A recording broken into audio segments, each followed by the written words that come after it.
మాధురి గారిని మారమ్మ అంటే పూర్తిగా ట్రాన్సిషన్ అయిపోయి హౌస్కి ఒక అమ్మ అయిపోయింది.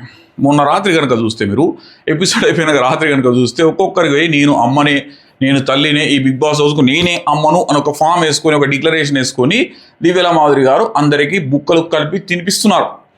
ఇది చూడగలమా? దివ్యల మాధురి గారి దగ్గర ఇట్లాంటివి ఊహించగలమా?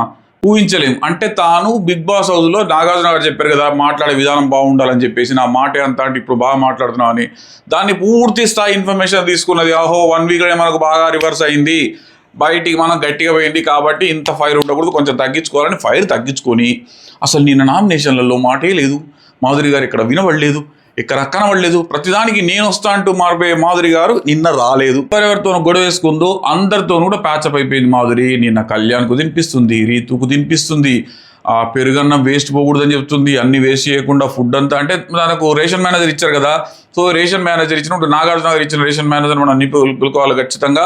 అందరి దగ్గర నుంచి మనం సానుభూతి తెచ్చుకోవాలి, అందరి దగ్గర నుంచి అది తెచ్చుకోవాలన్న ఉద్దేశంతో సేఫ్ గేమ్లో పడిపోయిందేమో మాధురి గారు. ఈ సేఫ్ గేమ్ ఆమెకి ఇబ్బంది పెడుతుందేమో నాకైతే తెలియదు, పెట్టొచ్చు కూడా. ఎందుకంటే ఆమె ఫైర్ బ్రాండ్ అని అందరికీ తెలుసు, ఫైర్ ఎక్స్పెక్ట్ చేస్తారు. అలా చూడలేకపోతున్నాం అయ్యా. నా మాధురి గారిని గట్టిగా మాట్లాడితేనే బాగుంటుంది. ఎందుకో నచ్చేస్తున్నాను, నాకు కూడా నచ్చేసారంటే చాలా మారిపోయి ఫుల్ ట్రాన్సిషన్ అనమాట. 360 degrees ట్రాన్సిషన్, 180 ఇట్లా ఉన్నది ఇట్లా అయిపోయింది. సో అంత ట్రాన్సిషన్ అయిపోయి ఒక్కొక్కరికి ఫుడ్ తినిపించడం అసలు మామూలుగా లేదు నాయన. హౌస్లో లైవ్ కనుక చూస్తే కొన్ని చూస్తే మనం అమ్మో ఇది తట్టుకోగలమా అన్నట్టుగానే బిహేవ్ చేస్తున్నారు దివ్యల మాధురి గారు.